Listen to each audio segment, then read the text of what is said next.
ঘুম থেকে উঠে দেখবেন আপনি কবরস্থানে শুয়ে আছেন, তখন কেমন লাগবে? জীবনে কিছু ঘটনা ঘটে যায় যেগুলো কখনোই ভুলবার নয়।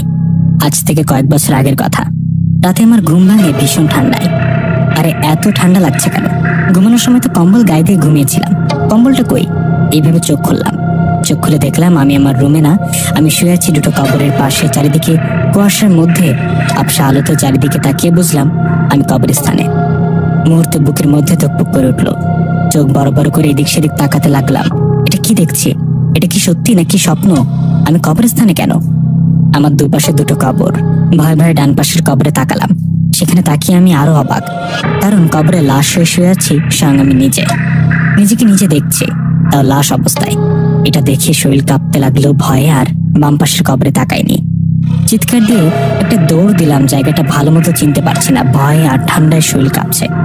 কবরস্থান থেকে বেরিয়ে চাঁদের আলোতে বুঝতে পারলাম আমি নদীর পাড়ে। এই নদীটা আমি চিনি, এটা আমাদের এলাকার নদী, মানে এলাকার পাশ দিয়ে বয়ে গেছে এই নদীটি। কিন্তু আমি তো আমাদের গ্রামের কোথাও না, নদীর এই পারে আমি কিভাবে এলাম? নদীর এই পারের কবরস্থানে ভাবছি আর চিৎকার দিয়ে সামনের দিকে দৌড়াচ্ছি। হঠাৎ সামনে ঘাটে একটা আলো দেখতে পেলাম। আলোটা দেখে সেদিকে দৌড়ে গেলাম। সামনে গিয়ে দেখলাম একটা পাল তোলা নৌকা। অবাক করা বিষয় হলো এই রাতের বেলা নৌকায় খুব সুন্দরী একটা মেয়ে বসে আছে। আমি হাঁপাতে হাঁপাতে মেয়েটাকে বললাম, আপনি রাতের বেলা নদী পার হবেন নাকি? আমার কথা শুনে মেয়েটা খুব মিষ্টি গলায় বললেন, হাঁপাচ্ছেন কেন? জবাবে আমি বললাম, আমি ভয় পেয়েছি, আমার সাথে অবাক করা একটা ভয়ানক ঘটনা ঘটছে। তখন মেয়েটা বলল, কি ঘটনা? আর ভয় পাবেন না, এখন কোনো ভয় নেই। কি ঘটেছে? মেয়েটার কথা শুনে আমি বললাম, আমি এগুলো এখন বলতে পারবো না। আচ্ছা, আপনি কে? বাসা কোথায়? কোথায় যাবেন আপনি? এই নৌকার মাঝি কোথায়? নৌকে উঠে বসুন। মানে কেন বসবো আমি?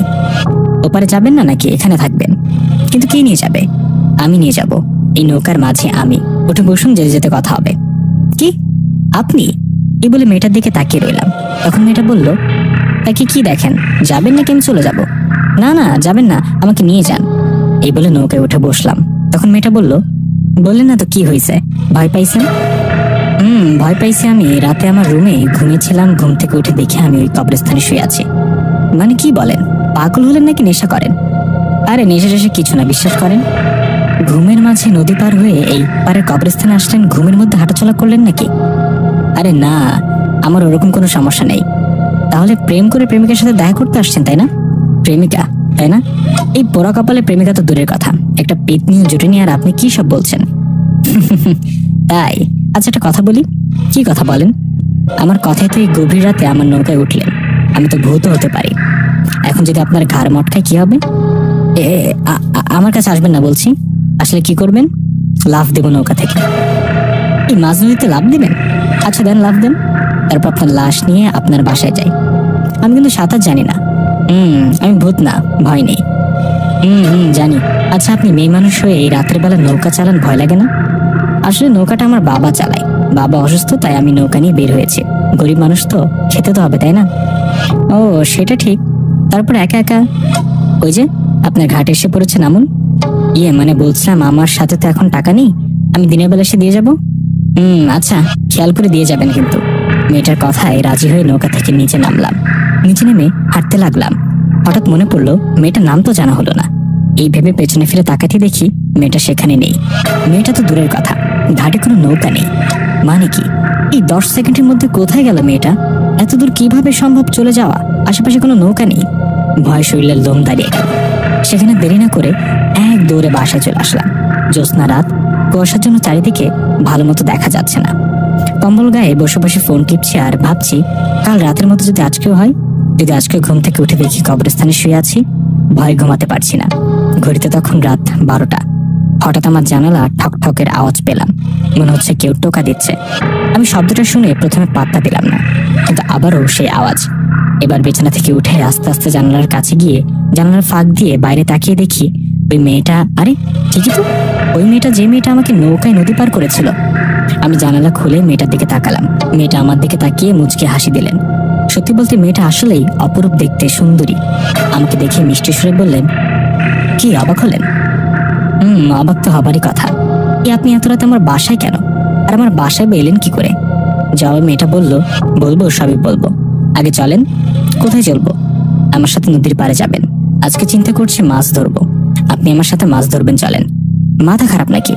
এত রাতে মাছ ধরতে যাবো? আর আপনাকে তো ভালোভাবে চিনি না। আপনার সাথে কথা আছে। ওই কাল রাতে আমাকে ঘাটে নামিয়ে দেওয়ার পর আপনি কোথাও উধাও হলেন, উত্তর দেন। সব উত্তর দিব, সব কথা হবে। আগে বাইরে আসেন, নৌকায় বসে সব কথা বলবো। না, যাব না, ভূত ধরবে। না, ধরবে না ভূত, আমার খালাতো ভাই লাগে। ঢং বললেই হলো। অনেক হয়েছে, আসেন, ভোর হবার আগে আপনাকে পৌঁছে দিব বাসায়, আপনার কোনো ভয় নেই। জানি না, মেয়েটার কথা যেন শুনতে ভালো লাগছিল। মনের অজান্তে কথায় রাজি হয়ে বাইরে থেকে দরজাটা লাগিয়ে বেরিয়ে গেলাম মেয়েটার সাথে। কিছুক্ষণের মধ্যে পৌঁছে গেলাম নদীর পাড়ে। নিশিরাত, আশেপাশে কেউ নেই। দূর থেকে ভেসে আসছে শেয়ালের ডাক। ঘাটে নৌকা বাঁধা। আমি মেয়েটার সাথে গিয়ে নৌকায় বসলাম। নৌকায় বসে আমি মেয়েটাকে জিজ্ঞাসা করলাম, আচ্ছা আমরা কোথায় যাচ্ছি? উত্তর দিকটায় গিয়ে দেখি কোনো মাছ পাই কিনা। ও আচ্ছা, শোনেন, এখন আমার সব কথার উত্তর দেন। আগে বলেন আপনার নাম কি? আমার নাম কুলসুম। আচ্ছা, এবার বলেন তো আমার বাসা আপনি ছিলেন কিভাবে? গতকাল আমি আপনার পিছে পিছে গিয়েছিলাম, তখন দেখেছি, কিন্তু নৌকা থেকে নামার পর ঘাটে তো আপনাকে দেখিনি। কই, আমি তো ছিলাম সেখানে। আপনি ভয় পেয়েছেন তাই হয়তো দেখেননি। না, আমি সত্যি আপনাকে খুঁজেছি, বাট পাইনি। আচ্ছা বাদ দেন, আমাকে ডাকতে কেন গিয়েছিলেন? মাছ তো আপনি একা ধরতে পারতেন, তাই না? তা পারতাম, কিন্তু মহারাজ, আমি যে আপনার কাছে টাকা পাই সেটা কি ভুলে গেছেন? গতকাল নদী পার করেছিলাম, মনে নেই? সে টাকার জন্য গিয়েছিলাম। তাই বলে এত রাতে? আচ্ছা শুনেন, একটা কথা জানার ছিল। কি কথা? আপনাদের গ্রামের শেষের দিকে যে বড় পুরনো বাড়িটা, ওটা কার বাড়ি? কোন বড় বাড়িটার কথা বলছেন? বাড়ির সামনে যে পুকুর? ওটা কার বাড়ি? কিসের বাড়ি? ও, ওটা ওটা তো পুরানো জমিদার বাড়ি। অনেক আগে থেকেই সে জমিদার বাড়িতে কেউ থাকে না, কিন্তু জমিদারের বংশধর এখনো বেঁচে আছে। তারা সেই বাড়ির চারিদিক দিয়ে দেয়াল তুলে রেখেছে বাড়িটা পাহারা দেওয়ার জন্য, সিকিউরিটি রেখেছে। ও আচ্ছা, কেন ওই বাড়িতে কাউকে ঢুকতে দেন না কেন? খবরদার ওই কথা মুখে আনবেন না। জমিদার বাড়িটার যত কাহিনী, সেখানে কেউ শখ করে ঢুকতে গেলেও সিকিউরিটি ধরে ফেলে। তাছাড়া সেই জমিদার বাড়িতে জিনদের বসবাস, এলাকার মানুষ তাই বলে। যদি আমি সেই বাড়িকে নিয়ে বড়লোক হবার একটা গোপন কথা বলি, তখন কেমন হবে? কি মাথা খারাপ? ওই বাড়ি নিয়ে কোনো কথা না, কথাটা একবার শোনেন। সে বাড়িতে পুঁতে রাখা অনেক সোনা দানা ও সোনার মোহর আছে। একটানা 7-7টা কলসে, সেটা রাখা 7টা জায়গায়। কি পাগল হলেন নাকি? কি বলছেন এসব? আর আপনি কিভাবে জানলেন? সত্যি বলতে ভয় পাবে না তো? ভয় পাবার কি আছে? মানে সত্যি বলতে আমি মানুষ না, আমি পড়ি। কথাটা শুনে ও মাগো বলে দৌড় দিলাম নদীতে, এক লাফ দিয়ে। এটা দেখে কুলসুম বলল, আরে আরে আরে, কি করছো? ভয় পেও না, আমি কিছু করবো না, বিশ্বাস করো আমাকে। ওর কথার জবাবে আমি বললাম, কাছে আসবে না, আমার কোনো ক্ষতি করার চেষ্টা করবে না, বিশ্বাস করো। আমার নৌকায় উঠো, আমি কিচ্ছু করবো না, ওঠো। ওর কথায় ভয় ভয় নৌকায় উঠলাম। উঠে ওকে বললাম, এই তুমি সত্যি পড়ি নাকি বোকা বানালে? আমি সত্যি পড়ি, কোনো মানুষ না, আমাকে ভয় পেও না। তোমাকে আমার ভালো লাগে তাই তোমাকে এই গোপন কথাগুলো বললাম। জমিদার বাড়িতে সত্যি অনেক সোনাদানা আছে, বুঝলা? আমি তোমাকে বলবো কোথায় আছে আর কিভাবে পাওয়া যাবে। তাই নাকি? কিন্তু ওই বাড়িতে ঢোকা তো অত সহজ না। আচ্ছা বলো কিভাবে যাব, কখন যাবো আর কিভাবে? তখন কুলসুম বলল, যে সে রাতে জমিদার বাড়ি থেকে লাভ নেই, ওখানে যেতে হবে অমাবস্যা রাতে। কুলসুমের মুখে কথাটা শুনে আমি বললাম, তাই নাকি? তাহলে অমাবস্যা রাত কবে আর যাবো কিভাবে? রাত্রের বেলা একা বের হতে ভয় করে, আর আমি নাকি যাবো পুরনো জমিদার বাড়িতে মাটি খুঁড়ে সোনার কলস বের করে নিয়ে আসতে। কেন পারবে না? সোনাদানা পাবার ইচ্ছে নেই নাকি? বড়লোক হতে চাও না? কিন্তু আমার তো ভয় করে। ভয়ের কিছু নেই, তুমি চাইলে তোমার বন্ধুকে সাথে নিতে পারো। তোমার কি বিশ্বাসী কোনো বন্ধু আছে? আছে, সাগর আমার ভালো বন্ধু। তাহলে কি সাথে নিবে? সমস্যা কি? তুমি ওকে বলে দেখো, রাজি হবে নিশ্চয়। কি জানি রাজি হবে কিনা, ওর বাবা মেম্বার। যদি কোনো কারণে ধরা পড়ি তখন কি হবে? আরে বোকা, ধরা পড়বে না, বললাম না। আমি পড়ি হয়ে তোমাদের সাহায্য করবো, কোনো সমস্যা নেই। এবার চলো তোমাকে বাসায় রেখে আসি, একটু পর ফজরের আজান হয়ে যাবে। এই বলে সেদিনের মতো বাসায় চলে আসলাম। বাসায় এসে কিছুক্ষণ পর ফজরের আজান হয়ে যায়। বাকিটুকু সময় আর ঘুমাইনি। সকালবেলা সাগরের সাথে দেখা করলাম। দেখা করে সাগরকে বললাম, সাগর শোন, একটা গোপন কথা আছে। কি আবার গোপন কথা? বল শুনি। একটা গুপ্তধনের সন্ধান পাইছি, আমরা বড়লোক হয়ে যাব। মানে? আরে ওই পুরনো জমিদার বাড়ি আছে না, সেই বাড়িতেই 7-7টা কলসে সোনা দানা সোনার মোহর পুঁতে রাখা আছে। কি? আরে কি বলিস, পাগল হলি নাকি? ওই বাড়িটা তো পাহারা দিয়ে রাখা, যাতে কেউ ঢুকতে না দেয়। আর তুই কার কাছ থেকে শুনলি এসব? জেনেছি একটা পরীর কাছ থেকে। তুই পরীর কাছ থেকে শুনেছিস? শালা সকাল সকাল বোকা বানালে আমাকে, তাই না? বিশ্বাস কর ভাই, সব সত্যি। তুই চাইলে আমি তোকে দেখাবো, কথা বলে দেবো পরীর সাথে। তাই নাকি? তোর কথা যদি সত্যি তাহলে আমি রাজি, কিন্তু সেখানে যাব কিভাবে আর কখন? সেগুলো তোকে আমি সময় হলে জানিয়ে দেবো। আর শোন, আর সন্ধ্যার পর নদীর পাড়ে আসবি, আমিও আসবো। ওখানে তোকে কুলসুমের সাথে দেখা করাবো। ওকে দেখে তুই বিশ্বাস করবি না ও যে পড়ি। ওকে ঠিক আছে, সময় মতো হাজির হবো, এখন বাসায় গেলাম। এই বলে সাগর চলে গেল, আমিও বাসায় গেলাম। সেদিন সন্ধ্যাবেলা আমি নদীর পাড়ে চলে গেলাম। কিছুক্ষণ পর সাগরও চলে আসলো। সাগর এসে বলল, কিরে কই তোর পড়ি? এখানে তো পড়িও নাই, ডাইনিও নাই। জবাবে আমি বললাম, আরে চুপ কর, তুই দাঁড়া, আমি আসছি। এই বলে ঘাটের কাছে যেতেই পেছন থেকে কুলসুম বলে উঠলো, কি আমাকে খুঁজছো? জবাবে আমি বললাম, কোথায় ছিলে? একটা কথা ছিল, আমার বন্ধু সাগর আমার সাথে যেতে রাজি হয়েছে, কিন্তু তোমাকে দেখতে চাই, কথা বলতে চাই। তাই নাকি? কিন্তু আমাকে দেখে ভয় পাবে না তো? আরে না, ভয় পাবে না, চল আমার সাথে, তুমি যাও, আমি আসছি। এই বলে সাগরের কাছে চলে আসলাম। সাগর আমাকে দেখে বলল, আরে কই গেছিলি? তখন থেকে দাঁড়িয়ে আছি, কই তোর পড়ি? তোর পেছনে তাকা। আমার কথা শুনে সাগর পিছনে তাকিয়ে কুলসুমকে দেখতে পেয়ে ওকে দেখে সাগর বলে, আপনি কি আপু সন্ধ্যাবেলা নদীর পাড়ে কি করছেন? বাসে যান। আরে বলো, ও হলো পড়ি, ওর নাম কুলসুম। হাই হাই, এত সুন্দর কেন? হাই, কেমন আছেন? আমি ভালো আছি, তুমি কেমন আছো? ভালো আছি, মাশাআল্লাহ, কত সুন্দর তুমি। এই নিষেধ শোনো, আমার সোনাদানা পেলে আমি কুলসুমকে বিয়ে করবো। যা শালা ভাগ, সিরিয়ালে আমি অপেক্ষা করছি, ও এসে বলে বিয়ে করবে। বললেই হলো নাকি? দেখ ওর সাথে আমাকে কেমন মানাবে। ওর পাশে থেকে বলদ বলদ লাগবে, ওর সাথে মানাবে আমাকে। আমাকে দেখিস না, আমার মধ্যে একটা রাজা রাজা ভাব আছে, পকেটে 1 টাকাও নেই, রাজা রাজা ভাব। কুলসুমের সাথে আমার বিয়ে হলে তোকে একটা ভালো মেয়ে দেখে প্রেম করিয়ে দেবো, চিন্তা করিস না। দূরে গিয়ে মশালা, আমার একটাই জিএফ, সেটা কুলসুম। আমাদের দুজনের ঝগড়া দেখে কুলসুম বলল, বুঝেছি, আচ্ছা তোমরা দুজনে একটু পিছনে ঘুরে তাকাও তো। ওর কথায় আমিও সাগর পেছনে ঘুরে তাকালাম। তখন কুলসুম বলল, এবার আমার দিকে তাকাও। ওর কথায় ঘুরে ওর দিকে তাকালাম, তাকে আমিও সাগর দুজনে চিৎকার দিয়ে দৌড় দিলাম। আমাদের দৌড়াতে দেখে পেছন থেকে কুলসুম বলল, আরে আরে দাঁড়াও, ভয় পেও না, এটা আমি, আমারই চেহারা, আমি রূপ বদলিয়েছি। কুলসুমের কথায় দাঁড়িয়ে গেলাম। কি যে ভয় পেয়েছিলাম, কিন্তু কুলসুমের চেহারা তো ভয়ানক কেন? সুন্দর মুখটা কতটা ভয়ানক হয়ে গেছে, দেখলেই ভয়ে শরীরের লোম দাঁড়িয়ে যায়।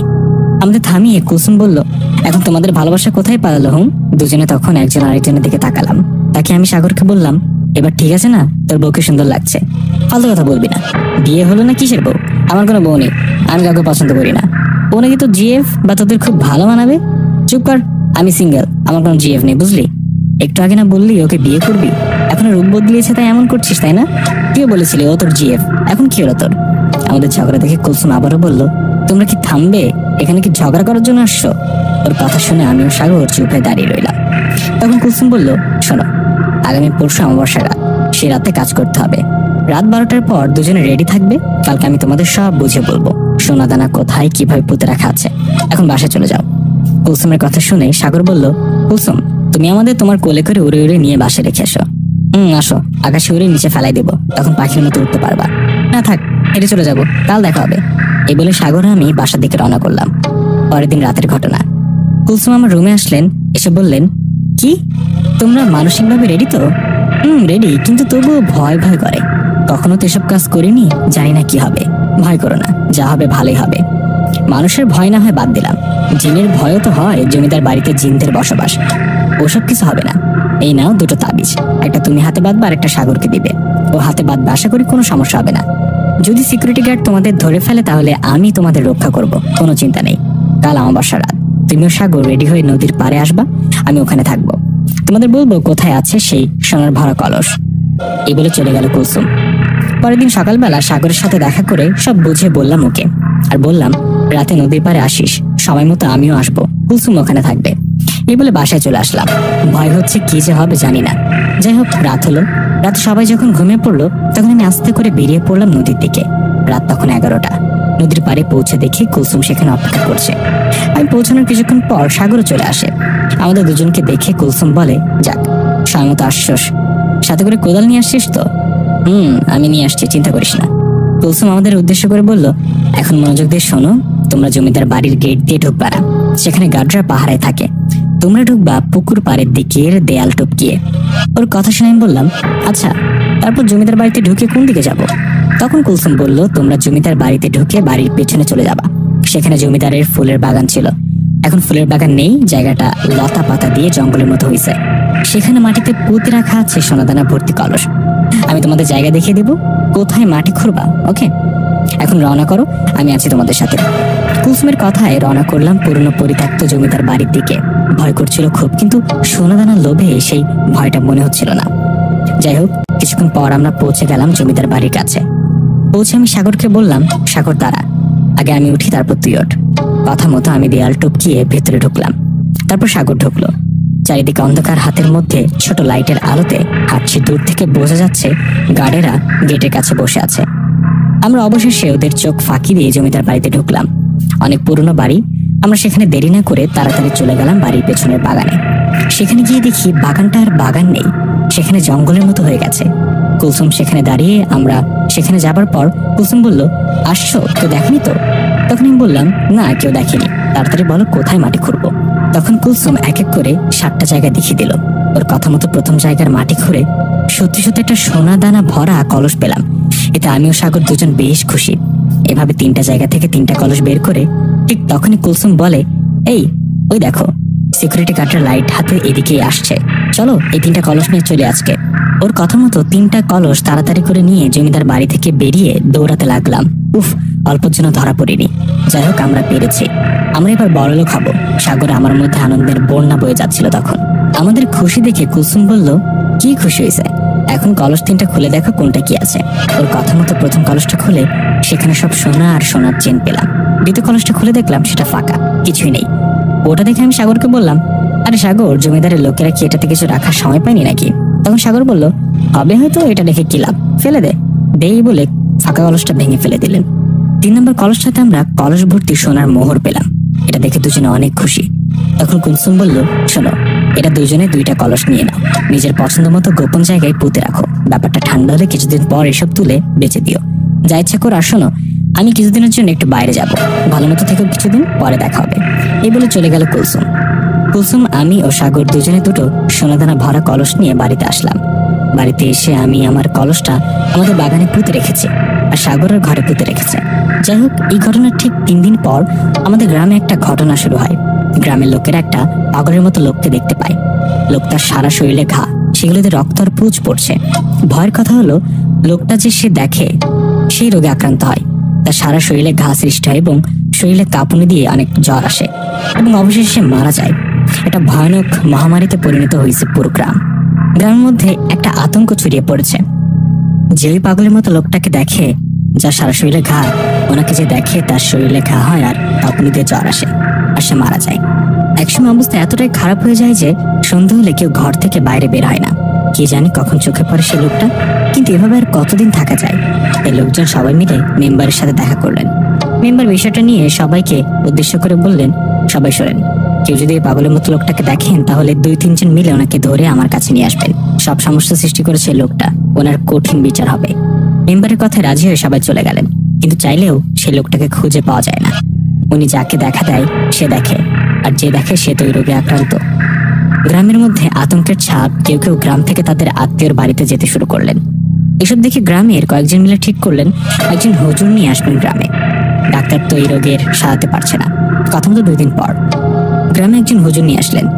হুজুর গ্রামে এসে গ্রামটাও আক্রান্ত মানুষদের দেখে সবাইকে বলতে লাগলো, বিপদ, এ কি বিপদ, বাঁচবে না কেউ, কেউ বাঁচবে না, ও কাউকে ছাড়বে না। আমি চলে গেলাম, এক মুহূর্ত থাকতে চাই না এখানে। হুজুরের মুখে এসব কথা শুনে গ্রামবাসী অবাক হয়ে জিজ্ঞাসা করলেন, কেন কেন হুজুর চলে যাবেন? কেন, কি হয়েছে বলেন, আমাদের কি সমস্যা? তখন জবাবে হুজুর বললেন, এত সব বলতে পারবো না, আর এসব রোগাক্রান্ত রোগীর চিকিৎসাও করতে পারবো না। এই কাজ আমাকে দিয়ে হবে না। আপনারা বড় কোনো হুজুর নিয়ে আসেন তাড়াতাড়ি। তবে যাবার আগে একটা কথা বলে যাই, আপনারা যে পাগলের মতো লোকটার কথা বলছেন, যার পুরো শরীরে ঘা, সে আসলে কোনো মানুষ না, সে খুব শক্তিশালী ভয়ানক জিন। এই কথা বলে হুজুর তাড়াহুড়া করে চলে গেলেন। হুজুরের কথাগুলো শুনে এলাকাবাসী সবাই অবাক। সবার মধ্যে তখন আলাদা ভয় চলে আসছে। তাহলে এই পাগলের মতো লোকটা মানুষ না, জিন? এদিকে দিনের পর দিন সেই জিনটা কাউকে না কাউকে দেখা দিচ্ছে। যাকে দেখা দিচ্ছে সে রোগে আক্রান্ত হয়ে মারা যাচ্ছে। কমতে শুরু হলো গ্রামের মানুষ। তাই সবাই মিলে আবার মেম্বারের সাথে আলোচনায় বসে। মেম্বার সবাইকে উদ্দেশ্য করে বলে, ঠিক আছে, এর সমাধান করার চেষ্টা করছি। আমি আমার পরিচিত এক বড় কবিরাজকে নিয়ে আসার ব্যবস্থা করছি। আর একটা কথা সবাই শুনে রাখুন, খুব বেশি প্রয়োজন না হলে রাতে বাইরে বের হবেন না। সন্ধ্যায় সবাই বাজার থেকে ফিরে আসবেন তাড়াতাড়ি। খুব বেশি প্রয়োজন হলে লাইট হাতে 4-5 জন একসাথে বেরোবেন। এখন বাড়িতে যান সবাই, কাল পরশু আমি কবিরাজকে নিয়ে আসার ব্যবস্থা করছি। জিনের 2 মেম্বারের মুখে কথাগুলো শুনে সবাই চলে গেলেন যার যার বাড়িতে। এর ঠিক 2 দিন পর গ্রামে নিয়ে আসা হয় সেই কবিরাজকে। কবিরাজ গ্রামে এসে গ্রামের আবহাওয়া দেখেও সবার কথা শুনে বলে উঠলেন, এলাকার অবস্থা ভালো দেখছি না। এলাকায় বদজিনের নজর পড়েছে। জিনটার সাথে কথা বলতে হবে, ওকে হাজির করতে হবে। কবিরাজের কথা শুনে মেম্বার সাহেব বললেন, কিভাবে হাজির করবেন আর কখন? তখন কবিরাজ বললেন, আজকে রাতেই সবাই উপস্থিত থাকবেন, সবার সামনে জিনটাকে হাজির করব। তবে সমাধান, যখন সেই জিনটা হাজির হবে তখন কেউ ভুলে ওর দিকে তাকাবেন না। যে তাকাবে সে রোগে আক্রান্ত হবে। কবিরাজের কথায় সবার মাঝে ভয় কাজ করা শুরু করলেন। সবাই কবিরাজের কথা মতো রাজি হয়ে বাড়িতে চলে গেলেন। সেদিন রাতের বেলা কবিরাজের কথা মতো গ্রামের সবাই একসঙ্গে হলেন। সবার মনের ভেতর ভয় কাজ করছিল। তখন কবিরাজ সবাইকে উদ্দেশ্য করে বললেন, সবাই শোনেন, এখন আমি কাজ করা শুরু করব। তিনি আরো বললেন, এখন আমি একটা গোল বৃত্ত আঁকাবো, সেটা চারিদিকে মোমবাতি জ্বালানো থাকবে। যখন দেখবেন চারিদিকে ঘন অন্ধকার হয়ে জোরে বাতাস বইবে, তখন এই মোমবাতিগুলো নিভে যাবে। তখন মনে করবেন সেই জিনটা চলে আসছে, আর তখন সবাই অন্যদিকে তাকাবেন। খবরদার ভুলেও কেউ এই গোল বৃত্তের দিকে তাকাবেন না। যে ওই জিনটার দিকে তাকাবে সে রোগে আক্রান্ত হবে। এই বলে কবিরাজ কাজ শুরু করলেন। দোয়া পড়তে লাগলেন আর গোল করে বৃত্ত আঁকলেন। তারপর তো চারিদিকে মোমবাতি জ্বালিয়ে দিয়ে বিড়বিড় করে দোয়া পড়তে লাগলেন। সবাই ভয়ে গুটিসুটি হয়ে বসে আছে। কিছুক্ষণ এভাবে চলার পর হঠাৎ সবাই লক্ষ্য করলেন চারিদিকটা ঘন অন্ধকার হয়ে যাচ্ছে। সাথে সাথে শুরু হলো দমকা বাতাস। সেই বাতাসে বৃত্তের চারিদিকে থাকা মোমবাতিগুলো নিভে গেল। তখন সবাই কবিরাজের কথা মতো মুখ অন্যদিকে ঘুরিয়ে নিলেন। মোমবাতিগুলো নিভে যাবার পর কবিরাজ জিনটাকে কিছু বলার আগে জিনটা রেগে মেগে বলল, কেন ডাকছিস আমায়? তুই কি জানিস আমার শক্তি সম্পর্কে? তোকে সহ সবাইকে মেরে ফেলবো, কাউকে বাঁচতে দেব না। তখনই কবিরাজ বলল, কিন্তু কেন? এই গ্রামের মানুষগুলো কি ক্ষতি করেছে তোমার? জবাবে জিনটা বলল, আমি তোর কাছে জবাব দিতে আসিনি। তোর কি মনের ভয় নেই? যত তাড়াতাড়ি পারিস গ্রাম ছেলে পালা। এই বলে ভয়ানক একটা হাসি দিয়ে ঝড়ের বেগে চলে গেল জিনটা। জিনটা চলে যাওয়ার পর কবিরাজ সবাইকে উদ্দেশ্য করে বলল, সবাই ঘুরে তাকান, ভয় নেই, সে চলে গেছে। যা ভেবেছিলাম তাই, সে কোনো সাধারণ জিন না, সে খুব শক্তিশালী। কবিরাজের মুখে কথাটা শুনে সবাই বললেন, তাহলে এখন উপায় কি? তখন কবিরাজ বললেন, উপায় আছে, এর চেয়ে বড় আয়োজন করতে হবে। আজকে তো আর হবে না, আগামীকাল রাতে আবারও হাজির করব সেই জিনকে। তখন দেখবো সে কতটা শক্তিশালী। কালকে ওর সাথে খেলা হবে। আমাকে আজকে রাতে থাকার ব্যবস্থা করেন কেউ। তখন মেম্বার বললেন, ঠিক আছে, আপনি আজকে আমার বাড়িতে থাকবেন, চিন্তা নেই। গ্রামের মানুষকে বিপদ থেকে মুক্ত হতে যা যা করা লাগবে, যতদিন লাগবে করেন। এই বলে মেম্বার সবাইকে বললেন, আজকে সবাই বাসায় যান, কালকে রাতে আবার সবাই আসবেন। এই বলে মেম্বার কবিরাজকে সাথে করে বাসায় নিয়ে গেলেন। সবাই যার যার মতো বাসায় চলে আসলেন। পরের দিন সকাল হতে না হতে চারিদিকে শোরগোল পড়ে গেল। সবাই মেম্বার বাড়ির দিকে যাচ্ছে। আমি সাগরকে একটা ফোন দিয়ে বললাম, এই সাগর, গ্রামের সবাই তোদের বাড়ির দিকে যাচ্ছে কেন রে? কিছু হয়েছে নাকি? জবাবে সাগর বলল, কেন, তুই কি শুনিসনি? আরে কবিরাজ তো নিজেই রোগে আক্রান্ত হয়েছে। ওনার সারা শরীরে ঘা, জ্বরে শরীর পুড়ে যাচ্ছে, তুই তাড়াতাড়ি আয়। সাগরের মুখে কথাটা শুনে অবাক হলাম। এটা কি হলো? কবিরাজকে গ্রামে নিয়ে আসা হলো এই খারাপ জিনটার হাত থেকে বাঁচার জন্য। এখন তিনি নিজেই সে রোগে আক্রান্ত হলেন। আমি কেন? গ্রামের সবাই অবাক। তাড়াতাড়ি করে মেম্বার বাড়িতে চলে গেলাম। সেখানে গ্রামের সবাই এসেছে। কবিরাজ বিছানায় শুয়ে আছে, উঠে দাঁড়াতে পারছে না। তখন মেম্বার কবিরাজকে জিজ্ঞাসা করেন, আপনার রোগ হলো কি করে? কালকে রাতেও তো আপনি ভালো ছিলেন। তখন জবাবে কবিরাজ বললেন, কাল রাতে সেই খারাপ জিনটা আমার রুমে এসেছিল। এসে নানাভাবে ভয় দেখাতে শুরু করে আর বলে আমি যেন গ্রাম থেকে চলে যাই। এভাবে কথা বলতে বলতে দুজনের মধ্যে তর্ক শুরু হয়। তখন জিনটা আমার উপর হামলা করে দুজনের মধ্যে মারামারি শুরু হয়। মারামারির এক সময় জিনটা আমার বুকের মধ্যে তার নখ দিয়ে হাঁচড় কেটে, আর আমি ভুল করে সেই জিনটার দিকে তাকাই, তাই আমার এই অবস্থা হয়েছে। কবিরাজের মুখে কথাগুলো শুনে সবাই বেশ অবাক হন আর ভয় পেয়ে যান। এর ঠিক 1 ঘন্টা পর সবার সামনে সে কবিরাজ মারা যান। কবিরাজ মারা যাওয়ার আগে মেম্বার সাহেবকে একটা কথা বলে যান। কবিরাজ বলেন, আমি তো বাঁচবো না, এই জিনটা খুব শক্তিশালী, এর হাত থেকে বাঁচতে দ্রুত উপায় খুঁজুন। এই বলে কবিরাজ একজন পীরের ঠিকানা দিয়ে মারা যান। কবিরাজ মারা যাওয়ায় গ্রামের সবাই ভেঙে পড়েন। তাদের আশাটা যে পূরণ হলো না, জিনটার হাত থেকে শেষ রক্ষা হলো না। গ্রামের মানুষ তখন ভয়ে বাসা থেকে বের হতো না। রাতে কেউ মারা গেলেও বাইরে বের হতো না। এত সাবধানে থাকার পরও বাঁচতে পারছে না অনেকে, কারণ গ্রামে শুরু হয়েছে নতুন এক আতঙ্ক। সন্ধ্যা হলে কেউ রুম থেকে বের হতো না। খুব বেশি দরকার হলে লাইট হাতে 2-3 জন একসাথে বের হতো, কিন্তু তবুও রক্ষা হচ্ছে না। সে খারাপ জিনটা নতুন এক ফাঁদ পাতে। রাতে সবাই ঘুমিয়ে পড়লে সে দরজায় গিয়ে পরিচিত মানুষের কণ্ঠে ডাকতে থাকে। সে ডাক শুনে কেউ বাইরে বের হলেই তাকে দেখা দেয়। সে জিনটা আর পরের দিন তার সারা শরীরে ঘা হয়ে অবশেষে মারা যায়। এরকম অবস্থায় বাবা মা আমাকে বাড়ি থেকে বেরোতে দিচ্ছে না, আর দিলেও ভয়ে আমিও বাড়ি থেকে বের হই না। সাগরের সাথে দেখা হয় না 2 দিন হলো, তাই ওকে একটা ফোন দিয়ে বললাম, কিরে, কি অবস্থা, কই তুই? কি আর অবস্থা থাকবে বল, ভয় ভয় থাকতে হয়, কখন যে কি হয়। সেটাই। আচ্ছা, একটা কথা মনে পড়লো, পরীর কোনো খবর নাই কেন রে? কোন পরী? আরে কুলসুম। কুলসুম কি তোর সাথে দেখা করেছে? না তো, কিছুদিন ধরে তো দেখিনি। সেই যে বললো কিছুদিনের জন্য বাইরে যাবে, আর তো কোনো খবর নেই। ঠিক বলছিস, কুলসুম থাকলে ওর কাছ থেকে নিশ্চয়ই সাহায্য পেতাম, কারণ জিনেরা জিনদের খবর জানে। তা ঠিক। আচ্ছা, ও যদি আমার কাছে আসে তাহলে তোকে জানাবো। এই বলে দুজনে কথা শেষ করলাম। ওদিকে গ্রামে আতঙ্কে আবার সবাই মিলে মেম্বারের কাছে গেলেন আর বললেন, মেম্বার সাহেব, কবিরাজ মারা যাবার সময় একজন পীরের কথা বলেছিলেন না? কোথায় সেই পীর? ওনাকে নিয়ে আসার ব্যবস্থা করেন। এদিকে তো গ্রামের মানুষ কমতে শুরু করেছে, কেউ বা মারা যাচ্ছে, কেউ বা ভয়ে গ্রাম ছেড়ে চলে যাচ্ছে। সবার কথা শুনে মেম্বার বললেন, পীরের ঠিকানা তো পেয়েছি, অনেক দূরের রাস্তা। কি জানি ওনার কাছে গেলে উনি আসবেন কিনা, কিন্তু ওনাকে যে খুব জরুরি দরকার, তাই সবার অনুরোধে মেম্বার সিদ্ধান্ত নিলেন আমাকে আর ওনার ছেলে সাগরকে পাঠাবেন পীরের কাছে। কথা মতো পরের দিন সকালবেলা আমিও সাগর রওনা করলাম সেই পীরের কাছে ওনার সাথে দেখা করতে। যাই হোক, 4-5 ঘন্টা পর আমরা পৌঁছে গেলাম সেই পীরের বাড়িতে। ওনার বাসায় গিয়ে জানতে পারলাম উনি নামাজ পড়ছে, তাই আমরা অপেক্ষা করতে লাগলাম। কিছুক্ষণ পর একজন দাড়িওয়ালা হুজুর রুম থেকে বেরিয়ে আসলেন। উনি আসার পর জানতে পারলাম ইনি সেই পীর। অবাক করার বিষয় হলো, আমরা ওনাকে দেখার পর আমরা কিছু বলার আগে উনি আমাদের দেখে বললেন, তোমাদের গ্রামের খুব বিপদ, তোমরা ওই জায়গা থেকে আসছো তাই না? পীর সাহেবের মুখে কথাটা শুনে দুজনে অবাক হয়ে জিজ্ঞেস করলাম, আমরা তো আপনাকে কিছু বলিনি, তাহলে জানলেন কিভাবে? তিনি জবাবে বললেন, সেটা পরে জানতে পারবে। তখন আমরা আর কথা না বাড়িয়ে ওনাকে বললাম, আমরা আপনাকে নিতে আসছি, আমাদের সাথে গেলে খুব উপকার হবে। গ্রামের মানুষ খুব কষ্টে ও ভয়ে দিন পার করছে। আমাদের কথা শুনে পীর সাহেব বললেন, আমি তো আজকে যেতে পারবো না, আজও কাল আমার সমস্যা আছে, তোমরা চলে যাও, আমি আগামী পরশুদিন যাব তোমাদের গ্রামে। আর হ্যাঁ, এই 2 দিন খুব সাবধানে থাকতে বলবে সবাইকে। যাই হোক, কথাগুলো শুনে আমরা গ্রামে ফিরে গেলাম। সবাইকে জানিয়ে দিলাম উনি আগামী পরশুদিন আসবে, এই 2 দিন যেন সবাই সাবধানে থাকে। এর ঠিক 2 দিন পর অবশেষে পীর সাহেব আসলেন। উনি আসতে গ্রামের সবাই একত্র হলেন আর পীর সাহেবকে শুরু থেকে শেষ সব খুলে বললেন। সবার কথা শুনে পীর সাহেব বললেন, সবাই বসুন, আমি এখন যে কথাগুলো বলবো সেগুলো মন দিয়ে শুনুন। আর হ্যাঁ, কথাগুলো শুনে কেউ কোনো কথা বলবেন না, কাউকে গালি বা মারতে যাবেন না। এই বলে পীর সাহেব যা বললেন সেটা শুনে গ্রামের সবাই অবাক। সবার কথা বাদ দিলাম, আমিও সাগর কথাগুলো শুনে পাথর হয়ে গেছি। পীর সাহেব সবাইকে উদ্দেশ্য করে বলল, আপনারা যে পাগলের মতো জিনটাকে দেখতে পান সেটা কোনো সাধারণ জিন না, ওর নাম হলো বসন্ত। মানে সে বসন্ত রোগে চলাফেরা করে। যাকে সেই খারাপ জিনটা দেখা দিবে তার শরীরে বসন্ত উঠবে আর সে একসময় মারা যাবে। পীর সাহেবের মুখে কথাটা শুনে মেম্বার জিজ্ঞেস করলেন, পীর সাহেব, এটা আমাদের গ্রামের সাথে কেন করছে? গ্রামের মানুষ কি কোনো তার ক্ষতি করেছে? জবাবে পীর সাহেব বললেন, গ্রামের মানুষের প্রতি তার একটা রাগ আছে, তাই সে সবাইকে রোগে আক্রান্ত করে মেরে ফেলে। তখন মেম্বার বললেন, কিসের রাগ?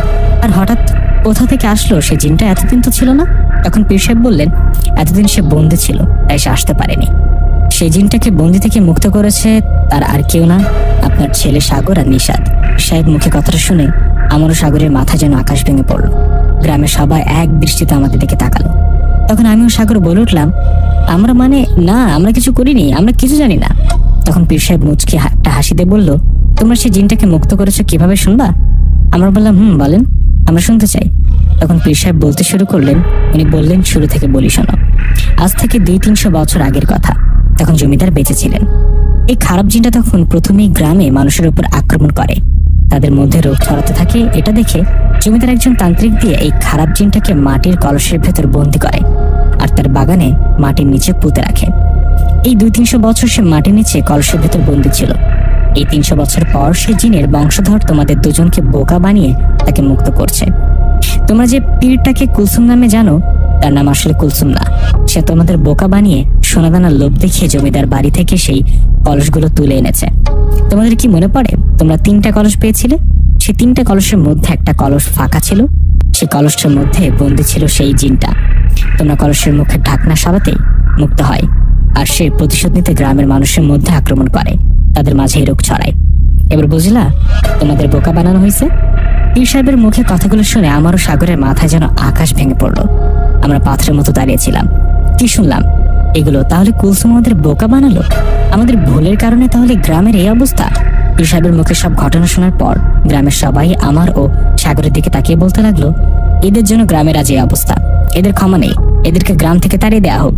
তখন মেম্বার সাহেব বলে উঠলেন, থামুন আপনারা, শান্ত হন। আমার ছেলে ও নিশাদ ভুল করেছে, ওদেরকে বোকা বানানো হয়েছে, ওরা তো বুঝতে পারেনি। এই বলে মেম্বার সেই পীর সাহেবকে বললেন, এখন উপায় কি? এরা তো না বুঝে ভুলটা করে ফেলেছে, আপনি কিছু একটা করুন, গ্রামের মানুষের এই বিপদ থেকে বাঁচান। মেম্বারের কথা শুনে পীর সাহেব বললেন, আমি অচিল হয়ে চেষ্টা করব, আল্লাহ সাহায্য করবে নিশ্চয়ই। এই বলে পীর সাহেব সবার উদ্দেশ্য করে বললেন, সবাই শোনেন, আমি কিছুক্ষণের জন্য একটা রুমে যাব, সেই জিনটার সাথে কথা বলতে হবে, দেখিও আসলে চাইটা কি। এই বলে পীর সাহেব একটা রুমে গেলেন। আমরা সবাই বাইরে দাঁড়িয়েছিলাম। বেশ কিছুক্ষণ ধরে পীর সাহেব রুমের বাইরে থেকে আমরা আওয়াজ পাচ্ছি, মনে হচ্ছে পীর সাহেবের সাথে কেউ রেগে কথা বলছে, সেটার আওয়াজ বাইরে থেকে শুনতে পাচ্ছি। এর ঠিক কিছুক্ষণ পর পীর সাহেব রুম থেকে বেরিয়ে আসলেন। উনি বাইরে এসে আমাদের সবাইকে উদ্দেশ্য করে বললেন, আমি জিনটার সাথে কথা বলেছি, ও সহজে যাবে না। অনেক বোঝানোর পর সে একটা শর্তে গ্রাম ছেড়ে যেতে রাজি হয়। তখন সবাই জিজ্ঞাসা করে, কি শর্ত? কি শর্তে যেতে রাজি হয়েছে? জবাবে পীর সাহেব বললেন, সে গ্রামের 7 বছরের নিচে 7টা বাচ্চাকে চাই, কিন্তু এটা তো সম্ভব না, আমি রাজি হইনি। তখন জিনটা রেগে সেখান থেকে চলে যায়। পীর সাহেবের মুখের কথাগুলো শুনে সবাই বলে, তাহলে কি আমরা কখনো রক্ষা পাবো না? আমাদের সবাইকে কি মরতে হবে? সবাই কি রোগে আক্রান্ত হব? তখন পীর সাহেব বললেন, না, আমি ওর শিক্ষা দিব। আমার সাথে থাকা আমার ওস্তাদ জিন ওর বিচার করবে, ওকে শাস্তি দেবে। আপনারা কেউ চিন্তা করবেন না, আমি গ্রামের শুরু ও শেষের দিকের কিছু কাজ করে দিয়ে যাব, তাহলে জিনটা আর গ্রামে ঢুকতে পারবে না। যাই হোক, কথা মতো পীর সাহেব কাজ করলেন। কাজ শেষে সবাইকে উদ্দেশ্য করে বললেন, সবাই শোনেন, আমি কাজ করে দিছি, আশা করি কোনো সমস্যা হবে না, আর কারো কোনো সমস্যা হলে আমাকে জানাবেন। এই বলে পীর সাহেব চলে গেলেন। গ্রামের সবাই তখন শান্তির নিঃশ্বাস ফেলে, যে যার বাড়িতে চলে গেলেন। আমি আমার বাড়িতে চলে গেলাম, কিন্তু আমি তো অপরাধী, তাই বাবা আমাকে অনেক বকা দিলেন। মারতে আসলে মা বাবাকে আটকালেন আর বললেন, এখন মেরে কি হবে, না বুঝে ভুল করেছে। পীর সাহেব তো বললেন, এখন থেকে আর কোনো সমস্যা হবে না, যা নিশাত, তুই রুমে যা। মায়ের কথায় রুমে চলে আসলাম। নিজেরই তো খারাপ লাগছে, আমার জন্য এত মানুষের ক্ষতি হলো, এত মানুষ রোগে আক্রান্ত হয়ে মারা গেল। যাই হোক, এসব ভাবতে ভাবতে হঠাৎ একটা কথা মনে পড়লো, আমি যে সোনাদানা ভরা কলস আমার বাগানের মাটিতে পুঁতে রেখেছি, সেটার কি হলো? এইভাবে দৌড়ে বাগানে গিয়ে মাটি খুঁড়তে লাগলাম। মাটি খুঁড়ে আবারও ধোঁকা খেলাম, কারণ সেখানে কোনো কিছুই নেই। আমার লোভ দেখানোর জন্য এত কিছু করেছে কুলসুম, এটা নিশ্চয়ই কাজ। এই সোনাদানা ভরা কলস নিশ্চয় ও নিয়ে গেছে, কি আর করার। ব্যর্থ হয়ে রুমে এসে সাগরকে ফোন দিলাম। ওকে জিজ্ঞাসা করলাম, সাগর, কথা আছে। কি কথা বল? কি আর বলবো, সর্বনাশ হয়ে গেছে। আমি যে সোনাদানা ভরা কলসটা বাগানে পুঁতে রেখেছিলাম, সেটা তো নেই। কুলসুম আমাদের বোকা বানিয়েছে রে। আমি তোকে এই কথাটাই বলতে চাইলাম। শুধু তোর না, আমি যে সোনার মোহর ভরা কলসটা মাটিতে লুকিয়ে রেখেছিলাম, সেটা নেই। আমাদের ধোকা দেওয়া হয়েছে রে। কি আর করার, লোভে পরে কাজটা করছিলাম, তখন ভাবিনি এর জন্য এতটা ভয়ানক কিছু ঘটবে গ্রামের সবার সাথে। যাই হোক, ভালো থাকিস। এই বলে ফোনটা রেখে দিলাম। এদিকে 3-4 দিন গ্রামে কোনো সমস্যা হয় না। গ্রামের সবাই ভাবে সমস্যা বুঝি শেষ হয়েছে, সে জিনটা বুঝি চলে গেছে, কিন্তু না। 3-4 দিন পর থেকে গ্রামের সবার সাথে অন্যরকম একটা ঘটনা ঘটা শুরু হয়। সবাই ভয়ানক স্বপ্ন দেখতে থাকে। সবাই স্বপ্নে দেখে সে জিনটা বলছে, তোদের কারো রক্ষা নেই, গ্রামের কাউকে ছাড়বো না। এছাড়া গ্রামে কোনো সমস্যা না হলে, গ্রামের বাইরে বের হলেই সে জিনটার সাথে দেখা হয়, তখন ঠিক সে রোগে আক্রান্ত হয়। কিন্তু এভাবে মানুষ চলবে কিভাবে? কাজ করতে হলে তো বাইরে যেতে হবে। এইভাবে সবাই আলোচনা করলো আবারও সেই পীরকে নিয়ে আসবে। প্রথমত 2 জন চলে গেলেন সেই পীর সাহেবের বাড়িতে। সেখানে গিয়ে পীর সাহেবকে খুলে বললেন নতুন এই সমস্যার কথা। পীর সাহেব সমস্যা শুনে বললেন, বুঝলাম, এখন অন্য ব্যবস্থা নিতে হবে। আপনার বাড়িতে যান, আমি কাল যাবো আপনাদের গ্রামে। কথা মতো পরের দিন আবারও গ্রামে আসলেন। পীর সাহেব ওনাকে দেখে মেম্বার সাহেব বললেন, পীর সাহেব, আপনি চলে যাবার পর কিছুদিন তো ভালো ছিল, কিন্তু এখন গ্রামের বাইরে গেলে দেখা দেয় জিনটা, আর স্বপ্নে সে সবাইকে বলে কেউ বাঁচবি না, সবাই মরবি। তখন পীর সাহেব সবাইকে উদ্দেশ্য করে বললেন, আমি কালকে আমার সাথে থাকা ওস্তাদ জিনকে সব ঘটনা বলেছি। উনি আমাকে বলেছেন আপনাদের গ্রামে যে জিনটা আছে ও কাফের জিন, আল্লাহকে না মেনে সে শয়তানের পূজা করে। এত কিছু করার পরেও সে গ্রাম ছাড়তে চাইছে না। পত্রটা শুনে সবাই বলাবলি করতে লাগলেন, তাহলে কি আমরা সবাই মারা যাব? আমাদের কি রক্ষা হবে না? তখন পীর সাহেব বললেন, না, তা হবে কেন, আপনারা ভয় পাবেন না। আমি শেষবারের মতো চেষ্টা করতে চাই, এর জন্য আমার সময় লাগবে। আমি এই গ্রামে 2-3 দিন থাকবো। এই 2-3 দিন আপনাদের সাথে কোনো সমস্যা হলে আমার কাছে আসবেন, এখন সবাই চলে যান, ভয় পাবেন না। ওনার কথা শুনে যে যার মতো বাড়িতে চলে গেলেন। আমি বাড়িতে চলে যাব, তখনই পীর সাহেব আমাকে বললেন, নিশাত, তুমি যেও না, তুমিও সাগর থাকো, কথা আছে তোমাদের সাথে। পীর সাহেবের কথায় আমিও সাগর ওনার কাছেই থাকলাম। সবাই চলে যাবার পর পীর সাহেব বললেন, শোনো, এই জিনটাকে গ্রাম থেকে তাড়াতে তোমাদের সাহায্য লাগবে। আমাদের সাহায্য? আমরা কি করতে পারি বলেন? সাহায্য করতে পারলে ভালো হবে, আমাদের জন্য গ্রামের মানুষের আজ এই অবস্থা। বলেন, আমরা কি সাহায্য করতে পারি বলেন? জিনটার সাথে কথা বলতে হবে। কি? কিন্তু কিভাবে? সামনাসামনি। কিভাবে সম্ভব? ওনারা সামনাসামনি কথা বলবো কিভাবে? ওনার দিকে তাকালে তো রোগে আক্রান্ত হবো। আর কি কথা বলবো ওনার সাথে? নিশাদ মনোযোগ দিয়ে কথাগুলো শোনো, কারণ কাজটা তোমার একা করতে হবে, কারণ তুমি এই ঘটনা সৃষ্টির প্রথম ব্যক্তি। তা ঠিক, আমার জন্য আজ এত কিছু। আচ্ছা আপনি বলেন, সব বলেন কিভাবে কি করতে হবে। সে জিনটাকে বোঝাতে হবে, তাকে খুশি করতে হবে। কিভাবে? কাল রাতে নদীর পাড়ে একটা গোল বৃত্ত আঁকবে, আঁকার পর সেখানে দুটো মোমবাতি জ্বালিয়ে দিবে, দিয়ে আমি যে আমল করতে বলবো সেটা করবে। কিছুক্ষণ পর যখন দমকা হাওয়া সেই মোমবাতি নিভে যাবে, তুমি দেখবে সেই গোল বৃত্তের মধ্যে কালো ছায়ার মতো কে একজন বসে আছে। তুমি সালাম দিবে, দিয়ে তাকে বলবা আপনাকে হাজির করার কারণটা নিশ্চয়ই আপনি জানেন। আপনাকে একটা কথা বলবো শুধু, আপনি গত 200-300 বছর ধরে কলসের ভেতর বন্দী ছিলেন। জানি না আর কত বছর থাকতেন, হয়তো সেখানে আপনার মৃত্যু হতো, কিন্তু আপনাকে আমি মুক্তি করেছি। মুক্ত হওয়ার পর আপনার যদি মনে হয় আমি আপনার উপকার করেছি, তাহলে আমার উপকারের প্রতিদান দিন। আপনার পাশের হাড়িতে 1 মণ মিষ্টি একটা ছাগল রাখা আছে, সেটা নিয়ে এই গ্রাম থেকে চলে যান। গ্রামের মানুষের উপর দয়া করেন। এই কথাগুলো বলে তুমি চুপ করবা।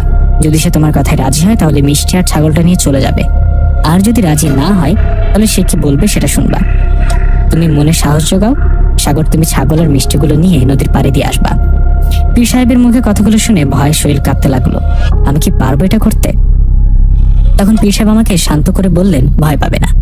গ্রামের মানুষের বিপদ থেকে রক্ষা করতে তুমি কি পারবে না কাজটা করতে?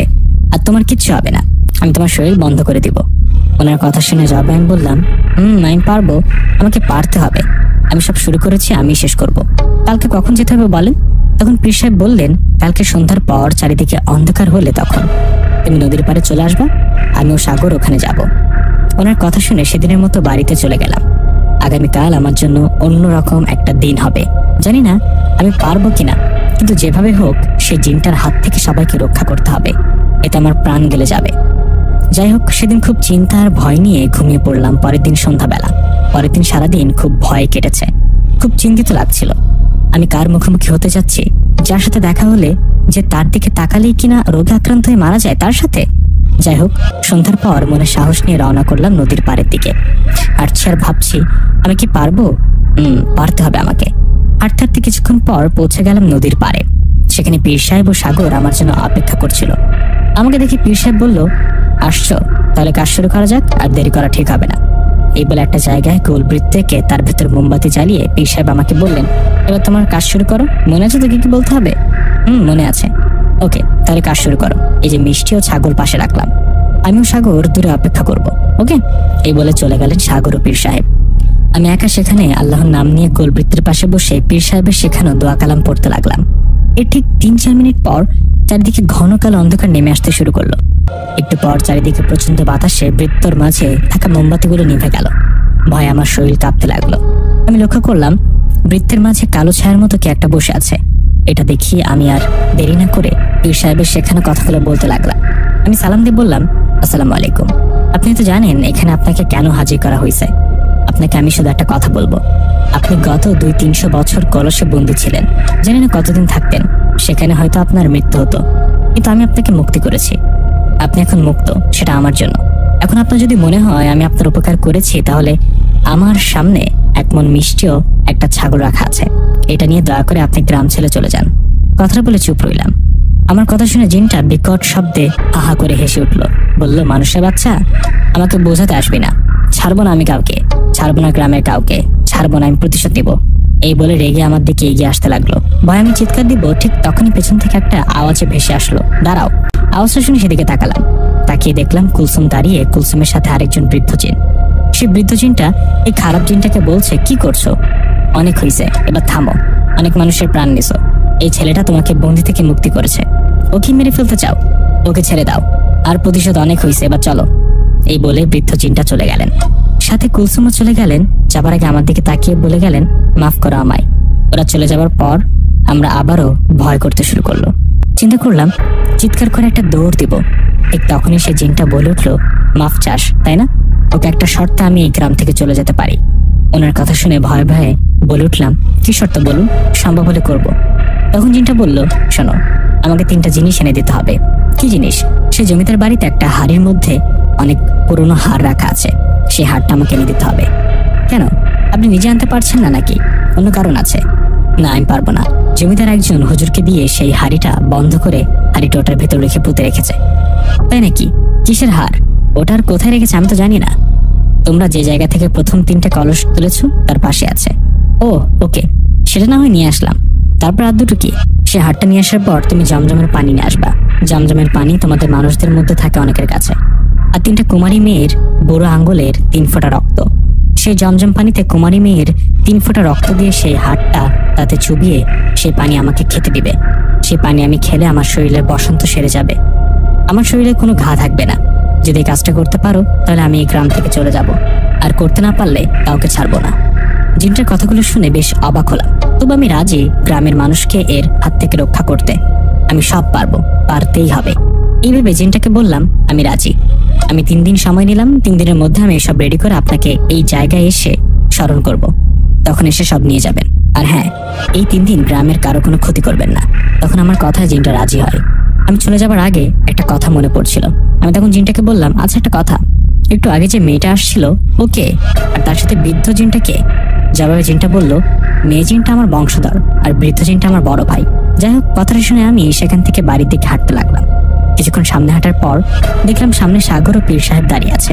পীর সাহেব ও সাগর আমাকে দেখে বলল, কি ব্যাপার, তুমি কি কথা বলছিলে? আর জিনটা কি রাজি হলো গ্রাম ছেড়ে যেতে? আমি ওদের দিকে তাকিয়ে বললাম, তার একটা শর্ত আছে, সেটা মানলে সে চলে যাবে। তখন আমি সাগর ও পীর সাহেবকে সব কথা খুলে বললাম। ওদের বললাম, জমিদার বাড়িতে মাটির নিচে একটা হাড়িতে পুরনো একটা হাড় রাখা আছে, সে হাড়টা এনে দিতে হবে জিনটাকে, সাথে জমজমের পানি ও 3টা কুমারী মেয়ের 3 ফোঁটা রক্ত লাগবে। এটা শুনে সাগর ও পীর সাহেব আমার দিকে তাকিয়ে বললেন, তাই নাকি? শর্তটা একটু কঠিন, কিন্তু এতেও যদি কাজ হয় তবে তাই করব। আমরাও শর্তে রাজি, তবে কাজটা করতে হবে সাবধানে, গ্রামের কাউকে কিছু জানানো যাবে না। তখন আমি পীর সাহেবকে বললাম, আমিও সাগর কাল রাতে সে জমিদার বাড়িতে যাব হাড়টা নিয়ে আসতে। আপনি জমজমের পানির ব্যবস্থা করুন। এই দুটো জিনিস ম্যানেজ হলে পরে পরিচিত কোনো 3টা কুমারী মেয়ের 3 ফোঁটা রক্ত নিব। আমার কথায় সাগর ও পীর সাহেব রাজি হলেন। সেদিনের মতো যে যার বাড়িতে চলে গেলাম। পরের দিন রাতের ঘটনা, আমিও সাগর রেডি, দুজনে জমিদার বাড়িতে যাব। তখন সাগরকে বললাম, সাগর শোন, একটা বুদ্ধি আছে, সে বুদ্ধিমতো কাজ করলে চুরি করতে সহজ হবে। জবাবে সাগর বলল, কি বুদ্ধি বল? তখন আমি বললাম, শোন, তুই আজকে জমিদার বাড়ির মেন গেট দিয়ে ঢুকবি। মানে? তাহলে তো গেটে পাহারা দেওয়া সিকিউরিটি গার্ড ধরে ফেলবে আমাকে। আরে ধরবে না, তুই মেন গেট দিয়ে ভিতরে ঢুকতে যাবি। তখন গার্ডটা নিশ্চয় তোকে জিজ্ঞাসা করবে তুই কেন এখানে আর কিভাবে ভেতরে ঢুকতে চাস। তখন তুই বলবি, আমি আমার বন্ধুর সাথে বাজি ধরেছি জমিদার বাড়িতে রাতের বেলা একাই ঘুরে আসবো, তাই আসলাম, আমার ভেতরে যেতে চাই। কিন্তু তুই তো ভালো করে জানিস গার্ডরা তোকে কোনোভাবেই ঢুকতে দেবে না। তখন তুই একটু ওদের সাথে ঝামেলা করা শুরু করবি, ওরা তোকে নিয়ে মগ্ন থাকবে। ঠিক আমি তখন পেছন থেকে দেওয়াল টপকে ভেতরে গিয়ে মাটি খুঁড়ে সেই হাড়িটা বের করে নিয়ে আসবো। আমার কথায় সাগর রাজি হলেন। কথা মতো সে সামনের গেট দিয়ে ঢুকতে গেলেন। ঠিক তখনই গার্ডরা তাকে আটকে দিলেন। তাদের মধ্যে কথাবার্তা শুরু হলো। এই সুযোগে আমি পেছন দেয়াল টপকে ভেতরে ঢুকে মাটি খুঁড়তে লাগলাম। আমি মাটি খুঁড়ছি আর এদিক সেদিক তাকাচ্ছি। আমি দূর থেকে শুনতে পাচ্ছি সাগর গার্ডদের সাথে তর্ক করে তাদের মগ্ন রাখছে। আমি তাড়াতাড়ি এই সুযোগে মাটি খুঁড়ে সেই হাড়টা বের করলাম। এটা যেমন তেমন হাড়ি না, দেখে মনে হয় পিতলের হবে। হাড়ির মুখে ঢাকনা দেয়া। আমি সেখানে দেরি না করে তাড়াতাড়ি হাড়িটা নিয়ে বেরিয়ে গেলাম। বাইরে গিয়ে সাগরকে ইশারা করলাম, সাগর চলে আসলো। দুজনে তখন হাড়িটা নিয়ে সোজা বাড়িতে চলে গেলাম। পরের দিন পীর সাহেবের সাথে দেখা করলাম। দেখা করে বলল, আর এটা নিয়ে আসছিস, আপনি জমজমের পানি ব্যবস্থা করেন। জবাবে উনি বললেন, হ্যাঁ পানি রেডি আছে। এখন তোমাদের পরিচিত 3টা কুমারী মেয়ের 3 ফোঁটা রক্ত ম্যানেজ করো। আজকে রাতে এইগুলো জিনকে দিয়ে দেবো। পীর সাহেবের কথা মতো 3টা কুমারী মেয়ের রক্ত ম্যানেজ করলাম। এখন সব রেডি। আজকে সন্ধ্যার পর এগুলো জিনটার হাতে তুলে দিয়ে গ্রামের সবাইকে এই বিপদ থেকে মুক্ত করব। কথা মতো আল্লাহর নাম নিয়ে মনে সাহস নিয়ে সব জিনিস সাথে নিয়ে চলে গেলাম নদীর পাড়ে। সেখানে গিয়ে আগের বারের মতো একটা গোল বৃত্ত রেখে সেখানে মোমবাতি জ্বালিয়ে দোয়া পড়তে লাগলাম। একটি কিছুক্ষণ পর ঝড়ের বেগে সে জিনটা হাজির হলেন। উনি হাজির হতে মোমবাতিগুলো নিভে গেলেন। চাঁদের আলোতে দেখতে পাচ্ছি ছায়ার মতো কিছু একটা বসে আছে। বুঝলাম এটাই সেই জিন। যাই হোক, জিনটা হাজির হয়ে আমাকে উদ্দেশ্য করে বলে উঠলো, কি আমার কথা মতো সব নিয়ে আসছো তো? জবাবে আমি বললাম, সব নিয়ে আসছি। মনে আছে তো, আমি আপনার কথা রেখেছি, আপনি আমার কথা রাখবেন। এগুলো নিয়ে গ্রাম ছেড়ে চলে যাবেন। তখন জিনটা বলে উঠলো, ঠিক আছে দে দে। এখন হাড়টা জমজম পানিতে চুবিয়ে সেখানে 3 ফোঁটা রক্ত দিয়ে আমাকে দে, এগুলো খেলে আমি ভালো হব। ওনার কথায় আমি হাড়টা জমজমের পানিতে চুবিয়ে রক্ত মেখে ওনার দিকে এগিয়ে দিতে লাগলাম। উনি হাড়টা সামনের দিকে বাড়ালে ঠিক তখন আমি জমজম পানিগুলো জিনটার হাতে না দিয়ে ওনার সারা শরীরে ছিটিয়ে দিলাম। তখন ছটফট করে চিৎকার করতে লাগলো জিনটা। এদিকে ঝোপের আড়াল থেকে তাড়াতাড়ি দৌড়ে আসলো পীর সাহেব। এসে সেই জিনটাকে গোল বৃত্তের মধ্যে আটকে দিল দোয়া কালাম পরে। ওদিকে জিনটা ছটফট করছে আর বলছে, পুড়ে গেল আমার শরীর, পুড়ে গেল। এটি কি করলি? কি এটা? তোকে ছাড়বো না, গ্রামের সবাইকে মেরে ফেলবো। তখন পীর সাহেব আমার হাতে থাকা জমজম পানিতে দোয়া পরে আবার জিনটা শরীরে ছিটাতে লাগলেন। তখন জিনটা প্রচন্ড চিৎকার করছিল আর মাফ চাচ্ছিল, কিন্তু পীর সাহেব আর কোনো সুযোগ দিলেন না। শেষমেশ জিনটাকে আবার বোতলবন্দি করলেন। যাক, তাহলে আমাদের প্ল্যানটা সাকসেস হলো। পীর সাহেব আমাকে এই বুদ্ধি শিখিয়ে দিয়েছিলেন, এটা ছাড়া কোনো উপায় ছিল না জিনটা ঘায়েল করা। এই হাড়টা আর জমজমের পানির রক্ত যদি জিনটাকে দিতাম তাহলে আরো শক্তিশালী হতো, আর সেই হাড়টা দিয়ে সে জাদুবিদ্যা করত। এটা ছিল ওর একটা চাল। কিন্তু পীর সাহেব সব বুঝে গিয়েছিল, তাই সব বুদ্ধি করে শেষমেশ জিনটাকে বন্দি করলাম। শান্তির একটা নিঃশ্বাস ফেলে পীর সাহেব বললেন, আল্লাহ রহম করেছেন, এখন আর কোনো সমস্যা হবে না। বোতলে ভরা জিনটাকে এবার মাটিতে না, কোনো সাগরে ফেলে দেব। এই বলে পরের দিন পীর সাহেব গ্রামের সবার কাছ থেকে বিদায় নিয়ে চলে যান। তারপর থেকে আর কোনো সমস্যা হয়নি গ্রামের কারোর সাথে, সবকিছু আগের মতো স্বাভাবিক হয়ে যায়। গল্পটা আপনাদের কেমন লেগেছে জানাবেন। আসসালামু আলাইকুম।